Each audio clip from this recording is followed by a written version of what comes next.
Je peux dire quelque chose à un étudiant qui nous écoute et qui a pour projet de venir faire ses études en France. C'est bien de s'apprêter bien à l'avance, surtout pour les bacheliers. Ne pas attendre d'avoir le bac en main et se dire qu'est-ce que je fais. De s'y prendre bien à l'avance. Si quelqu'un, pour ceux qui sont en post-bac, c'est un projet qui prend du temps. Il ne faut pas vouloir avoir le projet, par exemple, de continuer ses études en France en 2000, à la rentrée 2024-2025 et s'y prendre je ne sais pas moi, en juin 2024, c'est un peu tard. Il faut se prendre à l'avance, il faut s'apprêter financièrement, psychologiquement et avoir un vrai projet solide, ne pas venir juste pour venir quoi. Parce que les études, parce qu'il y a beaucoup qui disent qu'ils viennent pour les études, se retrouvent dans les jobs et tout. C'est vrai, ce n'est pas dommage, mais il faut avoir le projet solide hein, parce qu'arriver ici, il y aura aussi d'autres challenges. Il faut être prêt à ça et c'est quand tu as ton projet académique, professionnel déjà en tête. C'est une trame qui va te permettre de ne pas dévier. Il y aura des choses qui vont venir à côté, des défis et tout, mais quand tu as déjà une trame, c'est bien pour pouvoir suivre l'histoire. Ouais.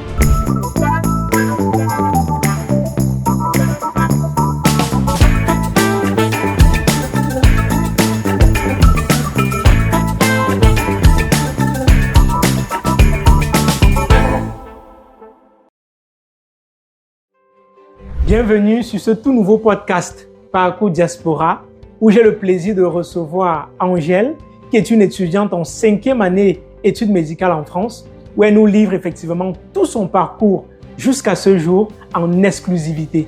Elle a un parcours très atypique car elle commence avec des études d'ingénierie et bascule finalement en médecine. Donc si vous aussi, ce sont des sujets qui vous intéressent, que ça concerne l'orientation ou la réorientation, ou alors, si vous voulez faire médecine en France, c'est simplement le podcast qu'il faut absolument écouter. Elle nous livre également tout au long de ce podcast la durée des études médicales, car tenez-vous tranquille, on parle de plus de 10 années pour être médecin en France. Mais elle nous dit que s'il fallait rechoisir en fait cela, elle n'hésiterait pas à reprendre la même décision qui est de basculer des études d'ingénierie qui parfois prennent 5 ans uniquement pour des études de médecine. Elle nous livre également en exclusivité les salaires des médecins en France et également les indemnités des étudiants pendant leur cursus. Pour tous ceux-là qui vont rester jusqu'à la fin, elle nous livre également les méthodes, les moyens pour rejoindre la diaspora, que ce soit pour faire les études en première année ou alors en cours de cycle. Si vous nous découvrez, bienvenue sur ce tout nouveau épisode du podcast Parcours Diaspora, le podcast destiné à donner la parole à la diaspora afin d'édifier sur leurs différents parcours et les retours d'expérience. Car nous sommes convaincus que la diaspora a le devoir de se surpasser par sa créativité, sa détermination et son pouvoir économique.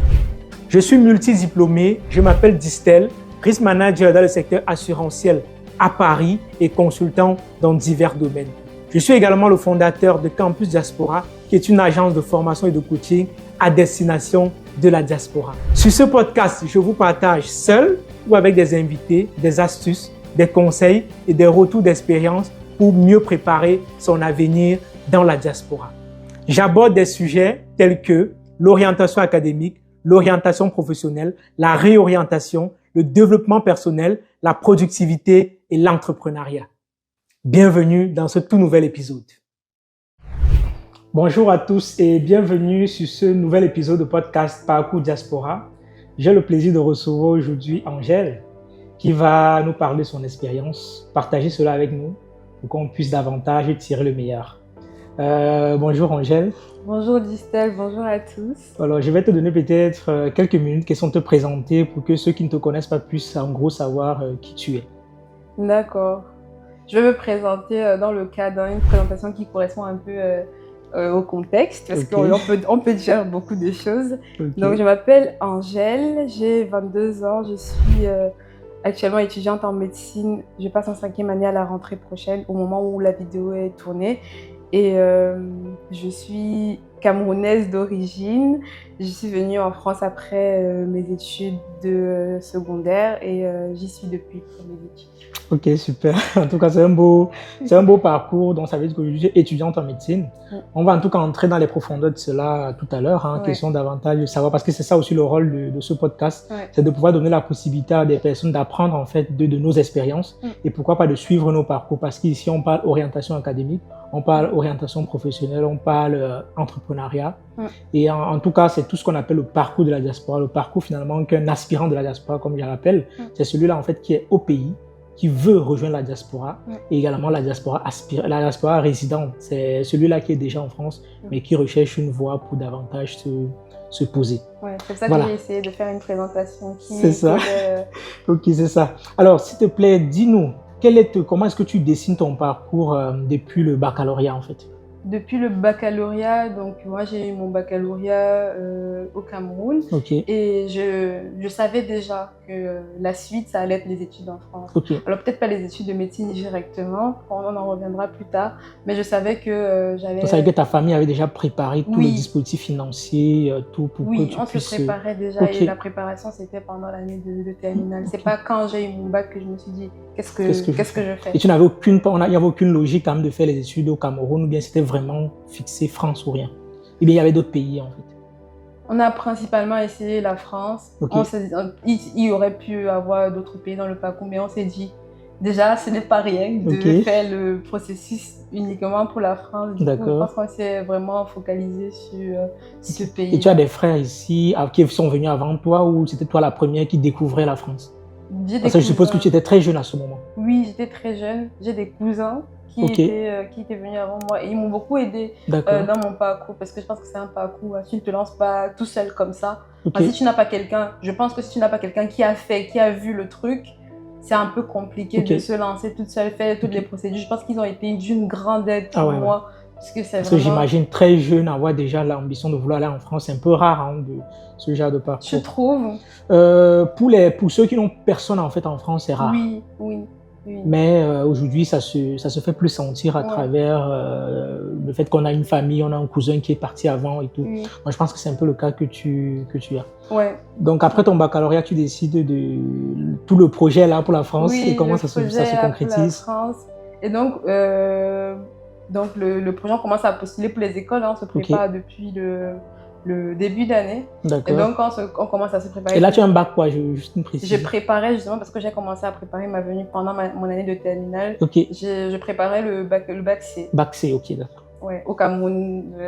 Bac scientifique. Ça correspond au bac scientifique, c'est ça? Physique. C'est ça. Voilà. Et donc, je préparais le bac C et donc, on se dit, là, ok, il faut commencer la procédure. La première procédure, tu t'inscris sur Campus France, il me semble. Je sais, oui. Ouais, il y a Campus France, il y a Parcoursup, il y a Parcoursup est venu après, donc on va parler de la procédure. Donc je pense en début d'année, parce qu'il y a les délais, tu vois, pour s'inscrire, créer un compte et tout. Et donc on s'inscrit là, et aussi quand Campus France organise des forums en centre-ville là-bas. Du coup on y va avec mes parents, avec des amis aussi. Pour poser des questions. Voilà, pour voir les écoles, pour voir les formations que les écoles proposent et voir ce qui t'intéresse et ce qui correspond à ton projet, ton parcours, là où dans lequel tu es. Voilà. Et donc on est parti. Je pense que je suis partie 1 ou 2 fois. Et donc on revenait toujours avec des flyers de Campus France, un peu les procédures et tout. Et donc on s'inscrit et après il vient le moment du choix de ce que tu vas faire. Mais est-ce que tu peux dire que c'est le fait de suivre les forums en fait à Campus France, là, à travers les forums, là, ont un peu davantage affiné ton projet d'études? Pas affiné, parce que je pense que mon projet d'études, je l'avais déjà carré dans ma tête. Je pense que je n'ai pas beaucoup tergiversé, c'est une chance que j'ai. Je pense que ce n'est pas toujours, évident de savoir dès le bas âge ce que tu veux faire et de t'y tenir. Mais après, c'est pas pour autant que je n'ai pas regardé ailleurs, que je ne me suis pas intéressée à autre chose. Et ça m'a aidée, mais ce n'est pas ça qui m'a poussée. Parce que ce qui me pousse, c'est ma tante, justement, qui a déjà ses enfants à l'étranger, qui est passée par ce parcours-là, qui me intéresse. Ouais, vas-y, tu peux le faire. Voilà, parce que moi, en terminale, ce que je voulais, c'était aller à l'école, aller au cours. Donc, voilà. Ok, donc ça veut dire que finalement, tu fais la procédure Campus France. Voilà. Tu choisis tes écoles, tu obtiens ton admission. Je choisis les écoles, oui, j'ai choisi les écoles. Et tu rejoins la France en quelle année? L'année d'obtention de mon bac en 2018. En 2018. Et là, tu viens en France, tu fais exactement quoi? Donc, pour le choix des procédures, donc, le bac qui était le plus cohérent, c'était de choisir des licences ou bien des formations qui étaient plus, comment dire, en cohérence avec mon Avec bac ton baccalauréat, si. Et donc, moi, je suis pas sur Campus France, j'ai demandé des licences de maths. Ok. Des licences de maths et de physique aussi, il me semble. Et Parcoursup, la procédure est venue plus tard dans l'année, vers janvier. Ouais. Où dans ce cas, je demande plutôt des prépas, des classes préparatoires aux grandes écoles. Ok. Et j'ai postulé dans les différentes villes, je ne connaissais même pas les noms des villes. Dès que je voyais une formation après, je prenais la peine de lire aussi ce qu'on faisait dans la formation. C'est ça le plus important comme critère. Ouais. Voilà. Et je me dis physique, je vois physique, chimie, sciences de l'ingénieur, bon, préparé à telles écoles, les grandes écoles, voici les écoles qui sont ouvertes à ça. Et donc, je choisis. Et à la fin d'année, vers mai, quand les résultats commencent à tomber, donc je suis prise en licence de maths sur Campus France. Ok, mathématiques. Ouais, et en classe préparatoire sur Parcoursup. D'accord. Et mon choix est vite fait. Parce qu'en fait, on reviendra après pourquoi, quand est-ce que la médecine vient. Ce qui me ressemblait le plus, c'était ce qui n'était pas très loin, très éloigné de ce que j'avais déjà fait en terminale et qui me laissait encore un champ de possible pour ce que j'aspirais plus tard. C'était les prépas ingénieurs où on avait de la physique, de la chimie, des sciences de l'ingénieur et d'autres matières comme donc là, tu rejoins la France pour faire cette classe de prépa là. Voilà, exactement. Ok. Et comment est-ce qu'on trouve dans la bascule? Comment est-ce qu'on quitte des classes de prépa aujourd'hui étudiante en médecine en fait? Classe de prépa ingénierie, je précise. Classe de prépa ingénierie, ouais. Okay. Comment on quitte? C'est juste que j'ai toujours eu... je savais que je voulais faire médecine. Ok. Et donc quand j'arrive en France, je commence ma formation, ça se passe bien, je vais en cours. Ça se passe bien dans les grandes lignes. Je vais en cours et je cherche à côté comment on fait pour entrer dans les écoles de médecine en France. Qu'est-ce qu'on fait pour postuler? Donc ça veut dire ça veut dire quoi en fait finalement? Au Cameroun, est-ce que tu voulais faire médecine déjà? Est-ce que ton projet au Cameroun t'allait c'était médecine? Mais tu savais que pour cela, peut-être il faut d'abord que tu passes par l'ingénierie pour que ça reste cohérent à ton baccalauréat.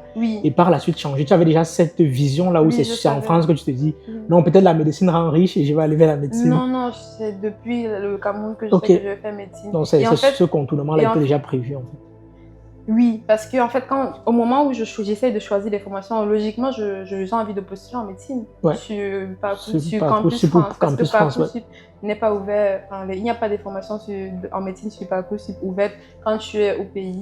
Et donc, sur Campus France, je pense qu'il y avait les formations en médecine, il me semble. Je n'ai plus. Ouais, normalement, je pense qu'il y en a, ouais.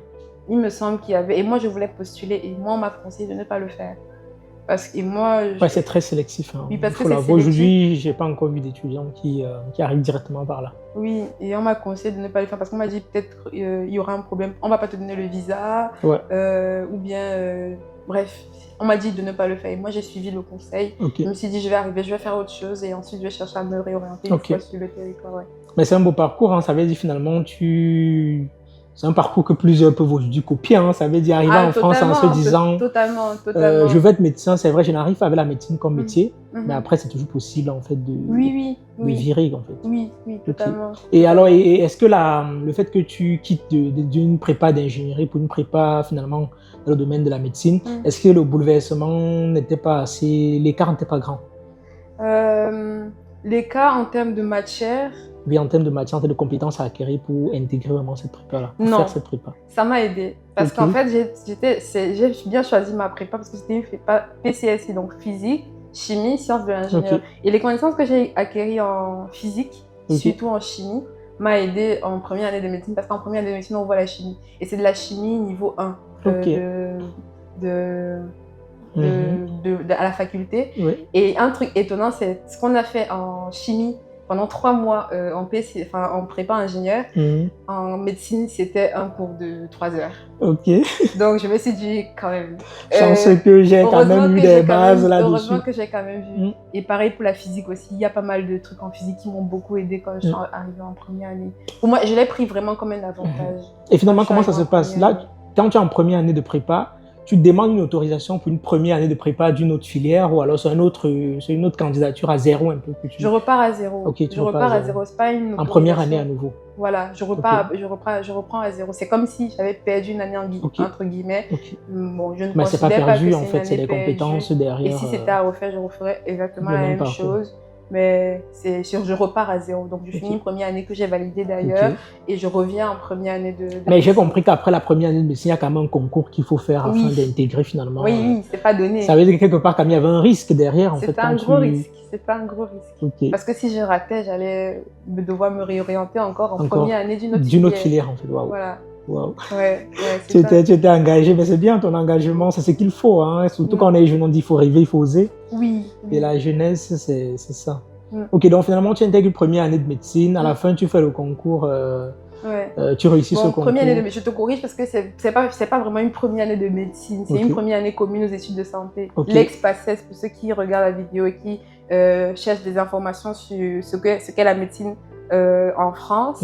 Donc c'est l'ex-PACES, première année commune aux études de médecine qui, en fait, vous êtes tous ensemble. Et donc, vous postulez au concours à la fin médecine, kiné, pharma, dentaire et à la fin de cette première année. À la fin de cette première année. Vous commencez une première année de médecine ou une première année de pharmacie ou une première année de sage-femme. Donc là, ça veut dire que vous reperdez encore une année alors? C'est pas une année perdue. Bon, pas perdue, mais c'est vous recommencez en première année en fait. Pas une première année, parce que moi, par exemple, après cette année-là, j'entre en deuxième année de médecine. Ah ok, directement. Oui, mais c'est pas la même chose pour le parcours kiné, parce qu'après cette année, tu entres en première année de kiné. Ça dépend un peu. Ça dépend. Mais moi, là, par exemple, quand je compte mes années d'études, cette année-là compte pour ma première année de médecine. Peut-être si j'étais allée en pharmacie, ça aurait compté pour ma première année de pharmacie. Ta première année de pharmacie. Voilà. Waouh. Mais ça veut dire que c'est quand même... Et là, c'est combien d'années en fait la médecine? Alors, il y a 3 cycles. Donc, il y a 2 cycles de... Comment dire? Il y a le premier cycle qui dure 3 ans, avec cette première année inclus. Donc, c'est le premier cycle des années de médical. Le deuxième cycle qui dure 3 ans. D'accord. Encore. Donc, c'est l'externat. C'est à ce moment-là que vous êtes à mi-temps à l'hôpital et à mi-temps en cours. D'accord. Et il y a le troisième cycle qui est la spécialisation ou l'internat. Et donc, ce troisième cycle-là, ça dépend de la spécialité que tu prends. Ça varie entre 4 ans et 6 ans. 4 ans et 6 ans.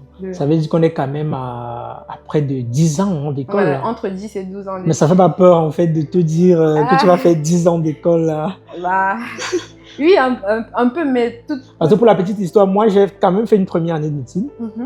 Mais 7 ans, quand même, je trouvais déjà ça très long. Très long. Mais 10 ans, ça fait pas peur un peu aux étudiants? Ça fait peur, mais je pense que quand tu t'es dit que tu vas faire un truc, tu es prête. Parce que si tu dis, bon, ça fait 10 ans, si j'entre à 18 ans, je finis à 28 ans, moi j'aime bien cette citation qui dit que tu auras 28 ans un jour. Et donc, autant avoir 28 ans dans le domaine qui te plaît. Donc. Ah, mais c'est une très belle façon de voir. Et moi, je pense que j'avais cette sensation. En tout cas, moi, ça ne m'a jamais quitté. Ça ne m'a jamais fait peur, le nombre d'années. Et ça ne m'a jamais fait peur, le nombre d'années. Et là, après 5 ans, là, tu fais 5e année. Ouais. Tu finis la 5e année ou tu passes en 5e année? Je passe en 5e année. Ok. Et là, quand tu regardes, est-ce que c'est difficile? Parce que beaucoup de gens disent que la médecine, c'est difficile. Est-ce que tu dirais donc que les 4 années là, passées déjà complet, est-ce que c'est difficile la médecine? Les études en médecine? C'est challengeant. Ok. Il faut donner, il faut se... Tu ne peux pas, comment dire? Tu peux pas y aller à demi-mesure. Il faut se donner, il faut aimer. Il faut aimer, il faut trouver de l'intérêt, il faut donner du temps et du sérieux. Donc, c'est difficile des fois de s'entraîner plusieurs fois et de voir que ça ne donne pas. Parce que ça peut arriver, mais c'est challengeant. Je pense que, il faut... mais en termes de statistiques, est-ce qu'on a une idée des statistiques sur le taux de, peut-être, je veux dire, de personnes qui abandonnent le premier cycle ou alors d'échecs Je n'ai pas une approximation. Je n'ai pas une idée de statistiques, mais pour moi, je n'ai pas une idée de statistiques parce que très peu abandonnent. Parce qu'en fait, le concours de première année est tellement difficile que ceux qui devaient abandonner ont abandonné en première année. En première année, je connais beaucoup de gens qui ont abandonné. Il y a beaucoup de gens qui abandonnent en première année parce que la première année, en fait, si on regarde même le principe du concours, on vous challenge sur votre résistance. Alors, le principe du concours, il est comment en fait?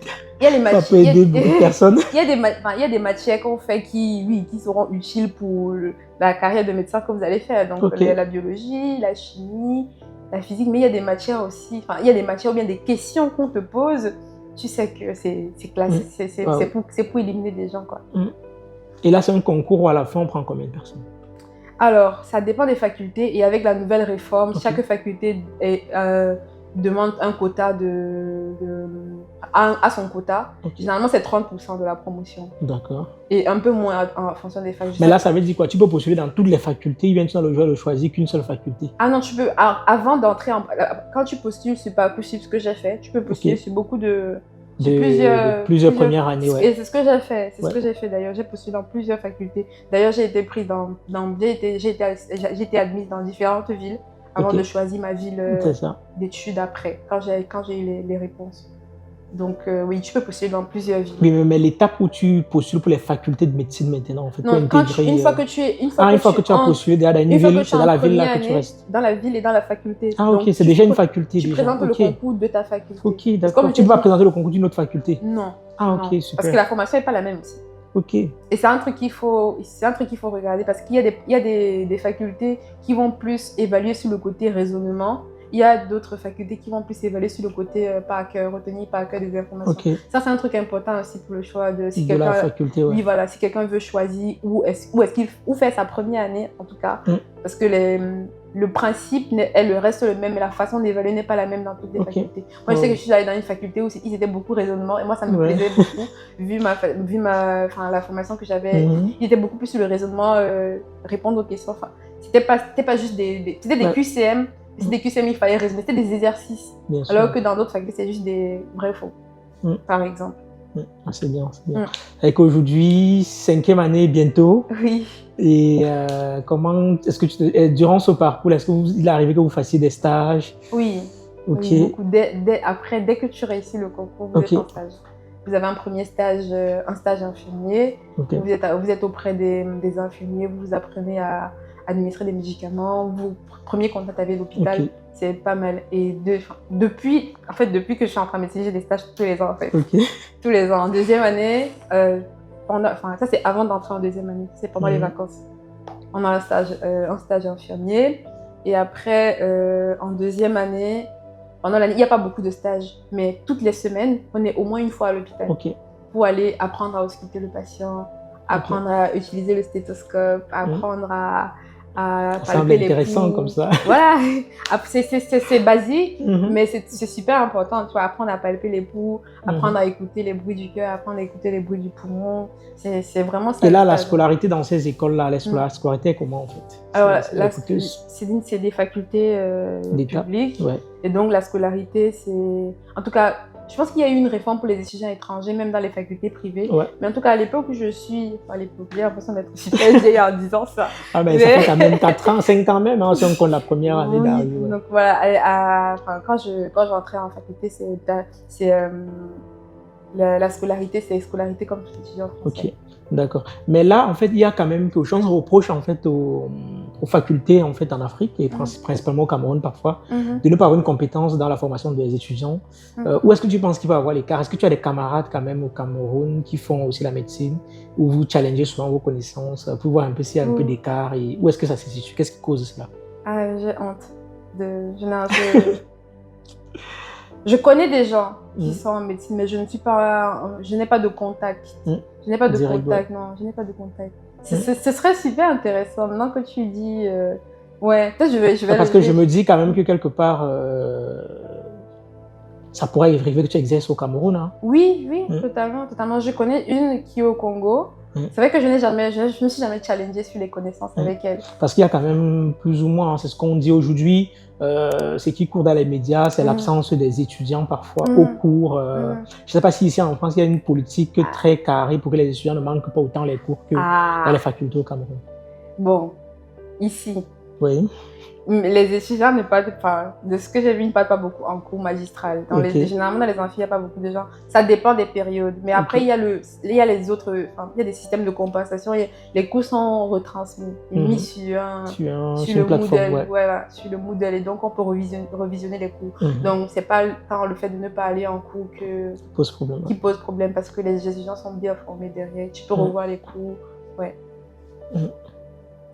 Non, mais finalement, ça ne répond pas à la question. Ça veut dire que... C'est l'écart de formation. Je pense que qu'est-ce qui pourrait expliquer l'écart de formation entre, par exemple, un étudiant en médecine Non, plus sur la partie présence. Ça veut dire qu'aujourd'hui, il n'y a pas peut-être des personnes présentes en amphi, mais ça n'a pas un impact, c'est vrai. Mais est-ce qu'il y a quand même un taux d'absentéisme important à décliner, en fait, de manière globale, que ce soit en TD ou pendant les autres modules obligatoires de présence? pense que je ne suis pas très légitime à répondre à la question parce que je ne connais pas vraiment ce qui se passe sur place. Et toi, tu as manqué, ça t'arrive de manquer des cours souvent ou pas? Oui. Oui, ça m'arrive de manquer des cours parce que des fois, tu ne peux pas faire autrement.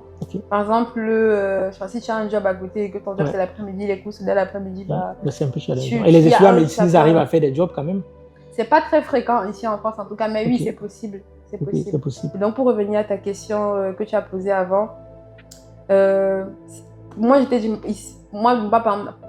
ne parler que pour moi, manquer les cours c'est pas quelque chose qui me serait dommageable parce que je peux revisionner les cours derrière. Ouais, c'est ça, je comprends. Tu vois.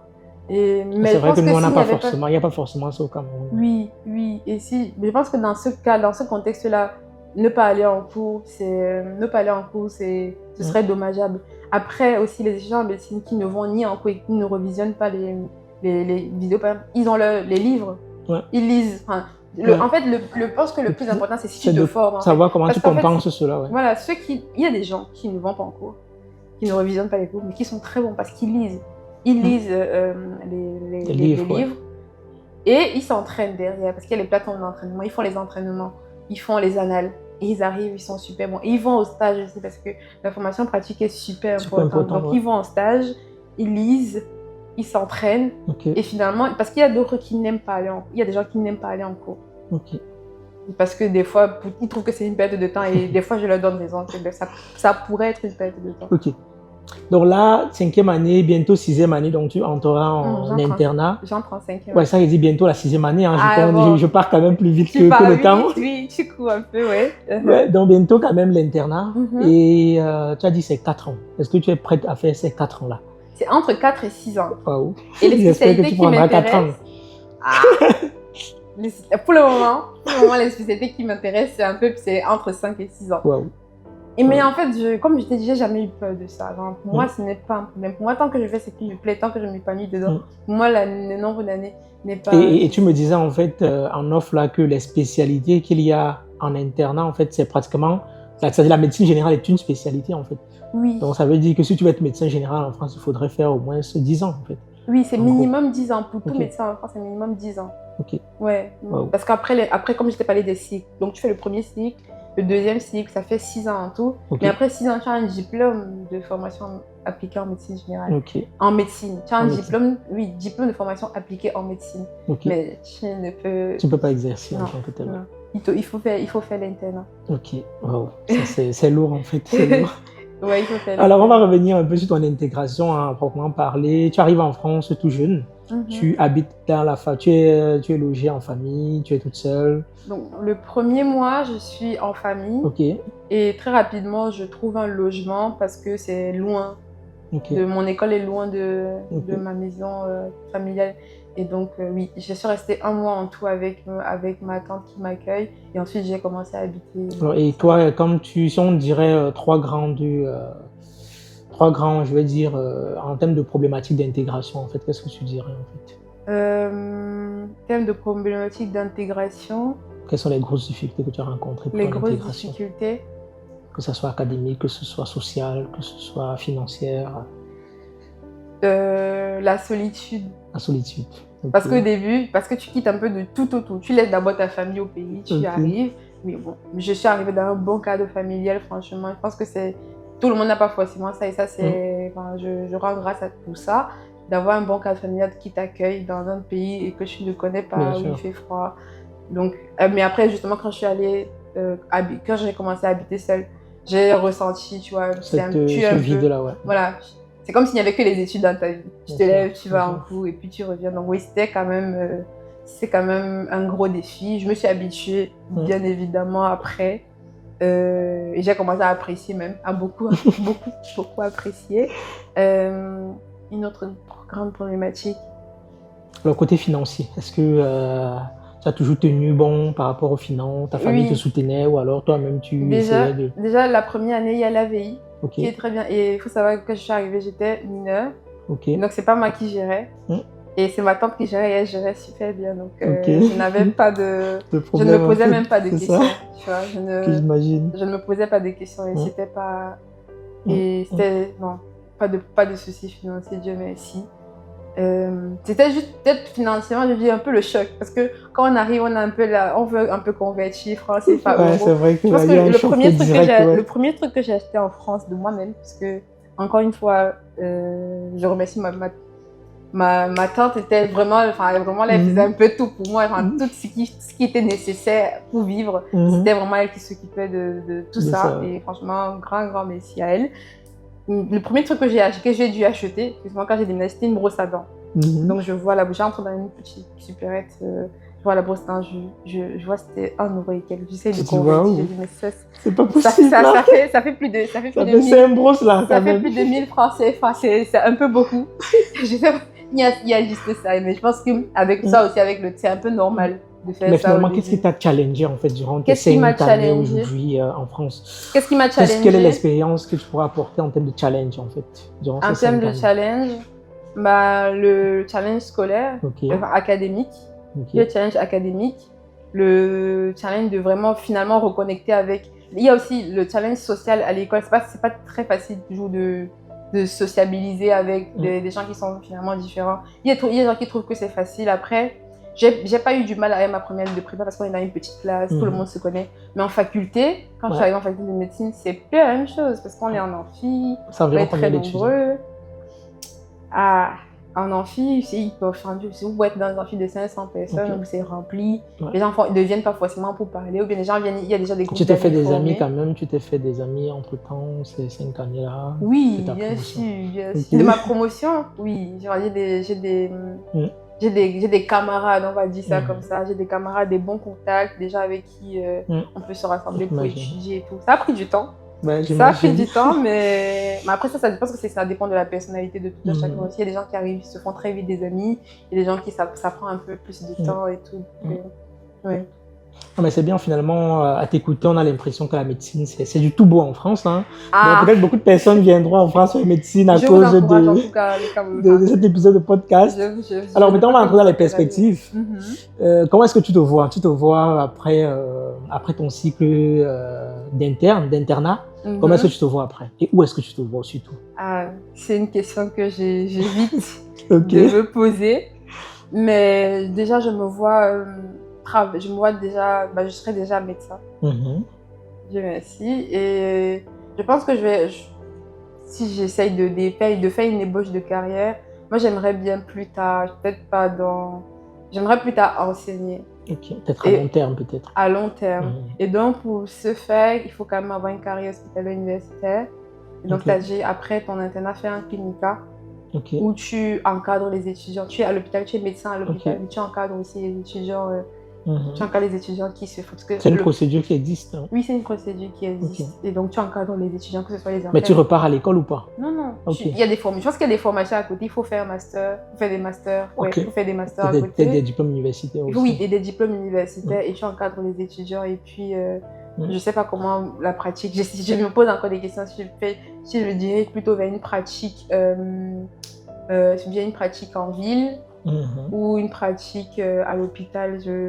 Honnêtement, ce n'est pas très lointain, mais non, ce n'est pas. Mais où alors finalement? Est-ce que tu comptes exercer en France, dans l'Union européenne, en Amérique, ou alors finalement rentrer servir le Cameroun? La question fatidique. Comme on le dit souvent. La question, tout le monde, je pense que quand je me présente en tant qu'étudiant en médecine, j'ai toujours cette question-là qui revient. Et honnêtement, j'aimerais, pour répondre en toute, le truc le plus clair qui me vient à l'esprit, c'est avoir un exercice mixte, de pouvoir avoir un exercice en France, mais être assez libre, avoir un emploi de temps assez flexible pour pouvoir avoir pouvoir rentrer, faire des... Ouais, parce qu'effectivement, il y en a beaucoup de médecins qui le font, hein, parce que moi, je me rappelle, quand j'étais à l'hôpital gynéco-obstétrique, pour le cas de mon petit frère, on avait des médecins qui venaient de Paris parfois pour pratiquer des interventions chirurgicales avant de rentrer. C'est un mode d'exercice qui me plairait bien. Mais c'est bien, finalement, il y a quand même quelque chose qui est plus ou moins dessiné. On ne demande pas que ça soit forcément très clair tout de suite, mais c'est bien. Donc, ça veut dire qu'aujourd'hui, tu recommanderais vraiment les gens de venir faire médecine en France. Et en termes de salaire, dis-nous, les médecins ont combien en France? Parce que parfois, on dit que les médecins sont bien payés, parce que quand même, 10 ans, quand même, pour dire qu'on est bien payé après 10 ans, il faut faire un calcul juste. Hein. Ça veut dire qu'il faut compter l'ingénieur qui sort après 5 ans. Il faut additionner ces 5 années de salaire qu'il perçoit quand toi, tu ne perçois que des indemnités, hein, on va dire comme ça. Alors, les médecins gagnent combien en France? Ils sont dans quelle fourchette? Encore une fois, ça dépend de l'exercice. Déjà, si un étudiant regarde la vidéo et qui se pose la question à quel moment il commence à toucher, si votre but c'est de faire l'argent rapidement, c'est pas ce qu'il faut faire. Ne faites pas médecine parce que ça prend un bon moment avant en tout cas, en ne comptant que sur la médecine. Parce que tu peux faire quelque chose à côté, bien sûr, si tu as le temps et la force pour. Mais ça prend du temps avant de gagner le vrai argent. Parce qu'en fait, ce n'est même dans les formations, par exemple l'ingénierie, à partir de 3e, 4e année, tu peux être en alternance et percevoir des vrais, et percevoir quelque chose de vraiment conséquent, ce qui n'est pas le cas en médecine. Parce qu'en médecine, tu commences à avoir tes premiers revenus venant de la médecine, en tout cas en France, parce que dans les autres pays, c'est pas pareil. Les premiers revenus qui viennent de la médecine, c'est à partir de la 4e année.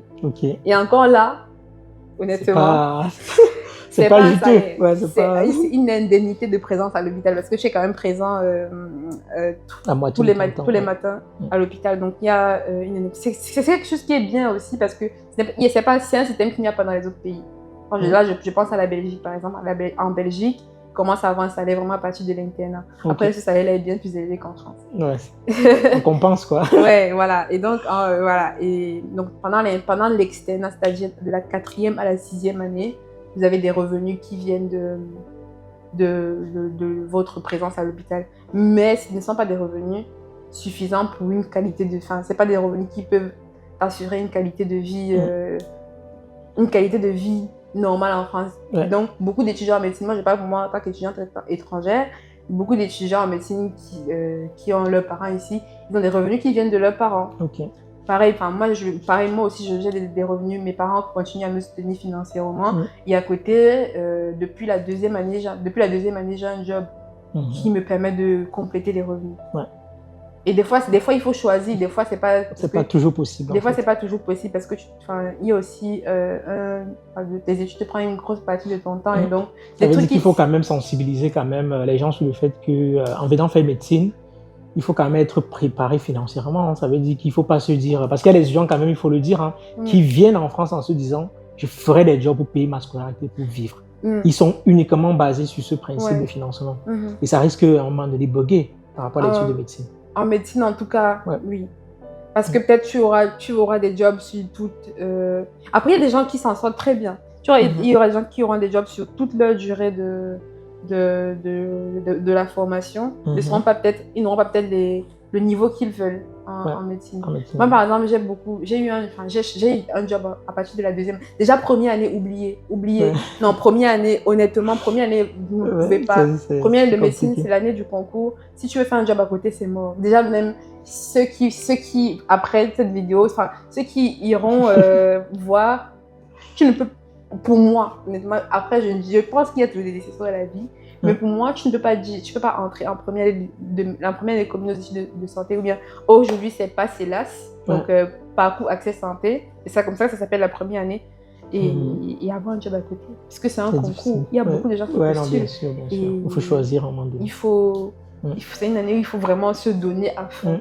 Déjà, donc c'est une année pour moi, je n'ai pas eu de problème. Donc les parents me soutenaient, m'ont toujours soutenu financièrement. Et donc moi, cette année-là, je n'ai pas eu de soucis. J'ai pas eu de soucis financiers. Moi, je me préoccupais que de mes études et c'est une grâce aussi. Il faut pouvoir le mentionner. Donc et à partir de la 2e année, j'ai commencé à avoir des jobs. 2e, 3e année, j'ai eu des jobs et après la 3e année, j'ai réduit l'intensité. j'ai changé. J'ai pris un job. Tu as changé le type de job. Voilà, j'ai pris un job plus flexible. De... Voilà, plus flexible et qui me laisse plus de temps pour bien me concentrer sur mes études. Et donc, c'est un truc important de se dire que peut-être même si on compte uniquement sur les jobs, ce sera pas toujours évident. Alors, mais en tout cas, c'est très bien. Tu as un parcours en tout cas qui m'intéresse particulièrement parce qu'il est plus ou moins similaire au mien, mais c'est plus dans le sens inverse. Voilà, parce que moi, je commence avec des études d'ingénierie, de médecine plutôt. Après, je bascule dans le côté ingénierie et finalement, je finis dans autre chose.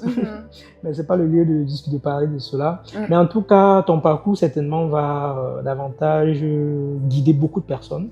Surtout ceux qui veulent rejoindre la France en tant que pour venir faire des études de médecine. J'ai quand même une dernière ou une avant-dernière question à te poser. C'est celle de savoir, il y a quand même beaucoup de personnes qui m'ont dit, je viens d'avoir mon doctorat au Cameroun, je viens d'avoir ma thèse, est-ce que je peux faire des études en France? Comment est-ce que ça se passe? De médecine? Ouais.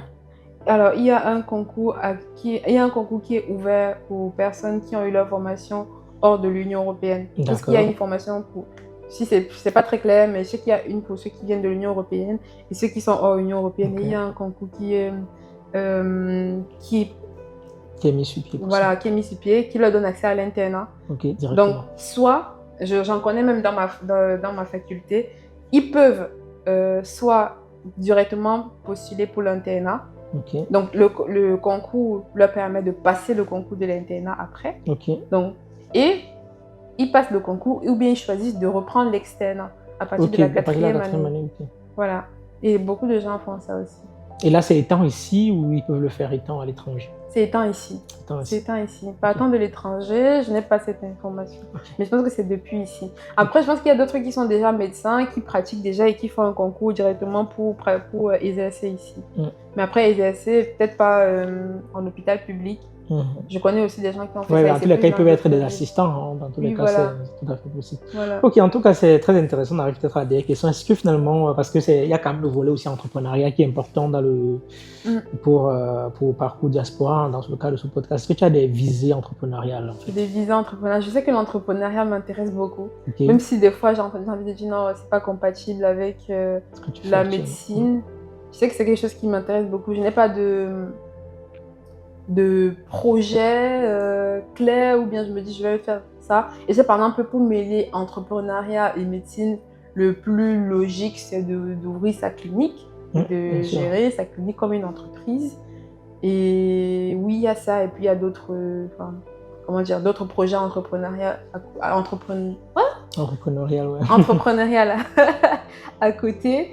Comme tout ce qui est immobilier, tout ça. Pour moi, je vois ça plus comme de diversifier sa source de revenus, quoi. Parce que je pense que même si aujourd'hui, je me dis que je suis passionnée de médecine, c'est tout ce que j'ai voulu faire. Je sais qu'on ne sait jamais de quoi demain sera fait. Je sais que demain, à 40 ans, je peux me dire que ce n'est plus du tout ce que j'ai envie de faire et il faudrait pouvoir compter sur quelque chose. Donc, je pense que c'est important, surtout quand on vient aussi d'Afrique, on pense qu'on doit rêver plus grand parce que finalement, on aime... Et surtout, si pour quelqu'un qui veut être riche, au sens de être multimillionnaire, je pense que, ou milliardaire, hein, je pense que quand tu es juste sur la médecine, bon... Ça peut venir, mais plus tard. Ça peut venir, mais avec du temps. Ça peut venir, mais avec du temps. Et quelqu'un qui voit un peu plus grand que juste son métier, qui veut faire un peu plus, je pense que c'est bien d'avoir des projets à côté, de diversifier ses sources de revenus. Si je veux revenir un peu sur les raisons, justement parce que le métier que tu fais aujourd'hui, ça peut ne pas te plaire, même si c'était ta passion de vie, ça peut ne pas te plaire. Et pour pouvoir switcher sans se retrouver sans rien, et aussi pour pouvoir diversifier ses revenus, pour pouvoir pour pouvoir mettre sur pied des projets, ne pas compter juste sur un salaire, quoi. Ok, super. En tout cas, c'était très intéressant de t'écouter. C'était vraiment un podcast assez particulier. C'était une première de recevoir une étudiante en médecine. Alors, je ne sais pas si tu as un dernier mot à dire à tous ces auditeurs-là qui nous suivent, qui nous suivront. Ouais, merci beaucoup pour cet échange. Moi, j'aime beaucoup si je peux inspirer quelqu'un, si je peux pas ma face, enfin, pas mon parcours, ou bien même pas juste parce que je dis. Donc, c'est pour ça qu'une occasion comme celle-ci, je n'hésite pas. Et donc, si je peux dire quelque chose à un étudiant qui nous écoute et qui a pour projet de venir faire ses études en France, c'est bien de s'apprêter bien à l'avance, surtout pour les bacheliers, ne pas attendre d'avoir le bac en main et se dire qu'est-ce que je fais. De s'y prendre bien à l'avance. Si quelqu'un, pour ceux qui sont en post-bac, c'est un projet qui prend du temps. Il ne faut pas vouloir avoir le projet, par exemple, de continuer ses études en France en 2000, à la rentrée 2024-2025 et s'y prendre en, je ne sais pas moi, en juin 2024. C'est un peu tard. Il faut se prendre à l'avance. Il faut s'apprêter financièrement, psychologiquement et avoir un vrai projet solide. Ne pas venir juste pour venir, quoi. Parce que les études, parce qu'il y a beaucoup qui disent qu'ils viennent pour les études et finalement ils se retrouvent dans les jobs et tout. C'est vrai, ce n'est pas dommage, mais il faut avoir le projet solide hein, parce qu'arriver ici, il y aura aussi d'autres challenges. Ouais, il faut être prêt à ça et c'est quand tu as ton projet académique, professionnel déjà en tête. C'est une trame qui va te permettre de ne pas dévier. Il y aura des choses qui vont venir à côté, des défis et tout, mais quand tu as déjà une trame, c'est bien pour pouvoir suivre jusqu'au bout. Okay. Ouais. En tout cas, j'espère que ça a été très clair. Moi, en tout cas, je ressors de là très, très rempli. J'espère également que les auditeurs auront cette même sensation-là. N'hésitez pas en tout cas à partager. Et si vous voulez également intervenir dans ce média, n'hésitez pas à nous envoyer une invitation. On se fera un plaisir de vous inviter. Merci Angèle. Merci beaucoup, Diffel. Merci à tous.